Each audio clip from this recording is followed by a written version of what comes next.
in the last couple of years, there's been a recruitment drive. You've pushed it up. I was doing some research, and I even found out that per person in this country, there are more policemen per number of people in this country than you have in places like Britain, than you have in places like the US, and even emerging economies like Brazil. But a lot of people seem to want to be coming into the police force now, and a lot of the questions I have been receiving on Facebook and via text message are about that. This one from Taiwo Dada, who sent the text message, said, what does it take to join the police force? Sir, I have been doing exams for the police force recruitment for a while now, yet there is no feedback. I'm not able to get into the police force. There are a couple of text messages, Facebook messages to that effect as well. That if somebody wants to join the police force, what does it take? Well, depending on the category of what he wants to join. He wants to join as a constable, he wants to join as a cadet inspector, or as a cadet ASP. These are three categories you can join the police. And it's more difficult now to join, even when recruitment is on, because of certain factors. Things have changed.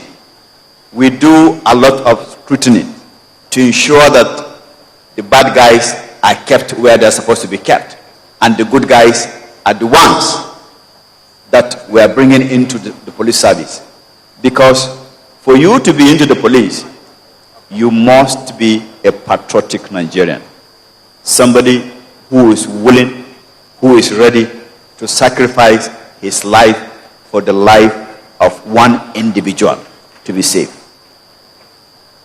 Thank you very much. That number again, 0701-666-4247. Now, there's a big elephant in the room. Nobody wants to talk about it, but we all know it is there. Corruption in the police force.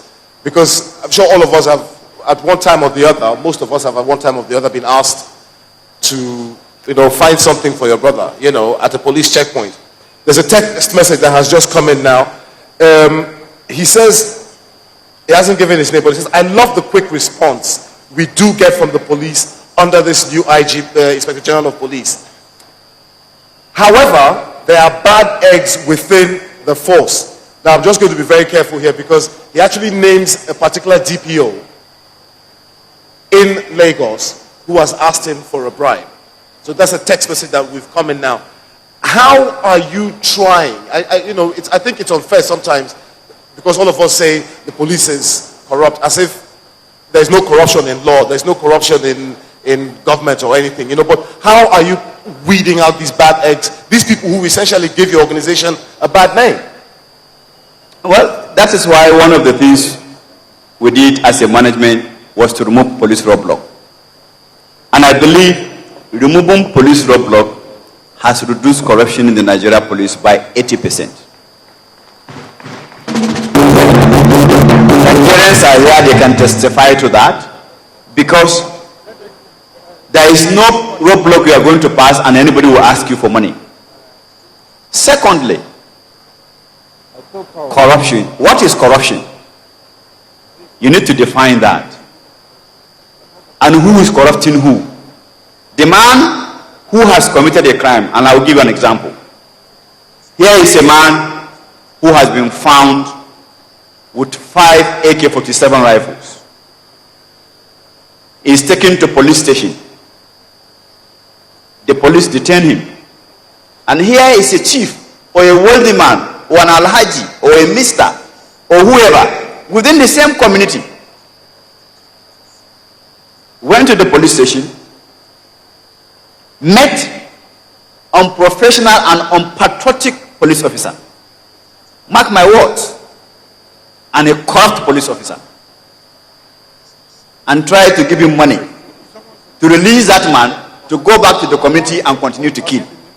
Who is more dangerous in that society?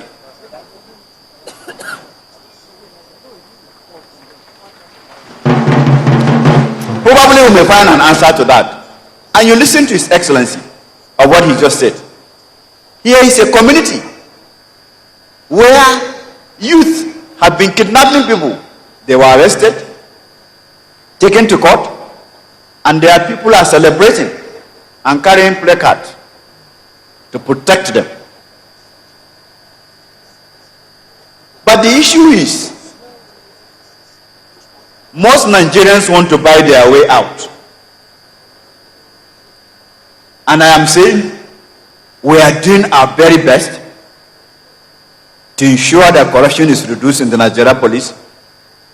I can tell you, several thousands of people have been dismissed for the last 1 year for an act of bribery and corruption.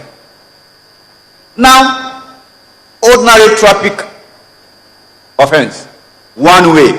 You see Nigerians driving through, they say it's one way. You drive through. You and I know, no matter how big you are, you won't try that in England. You won't try that in US. Why then can't we respect our laws and reduce the issue of bribery and corruption? Okay, I don't want to cut you. That's quite interesting. The fact that you're actually fighting crime, not only outside, but within your organization as well. I'm going to just call a couple of people just to, from the audience, please just come out, because we want to make this as interactive as possible. It's not just me asking the questions. Chief Mike Ozekhome, if you can just make your way to the stage. He wants to ask a question. You can just make your way to the stage. Yes? Or Prince E.O. Odara, make your way to the stage as well. And Charles Aibe. If the three of you can make your way to the stage and ask your questions.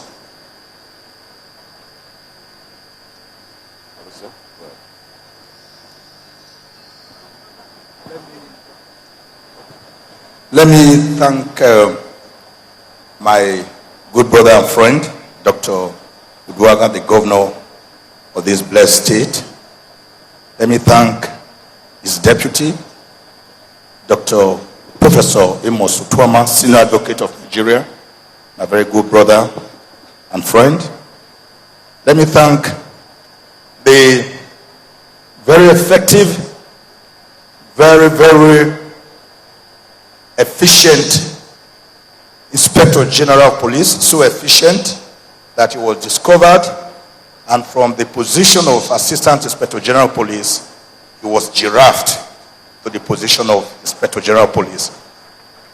I want to also thank my elder brother there and friend, Chief Mike Okiro, former Inspector General of Police. Why do I do all this? I want to use this public forum to express my thanks and appreciation to these great men, including the Director General, SSS, who's not here now, the Comptroller General of Customs, and all the other security agents who were there for me when some few months ago I was kidnapped in broad daylight in a most horrific and horrendous manner, where 4 gallant police officers were gunned down in broad daylight. The new police we have now, I can attest to it, and the new security agencies we have now, I can attest to that, appear to be wearing the human face unlike before. How they were able to get the telephone number of my wife, to be calling her on a daily basis to encourage her, to tell her they were doing everything possible to secure my release, till today is not known to me. But I just want to say, sirs, I thank you very much. Having said that, there is no one that can ever pay the average policeman. There's no way you can ever pay him for the kind of duty, the kind of job he does for the nation. Some days ago, I was traveling, and in the rain, we saw some policemen. They were right there under the rain. Come sun, come rain, they are there to protect our lives and property. Yet, these are people who are married men, who also have their own children, like our own children.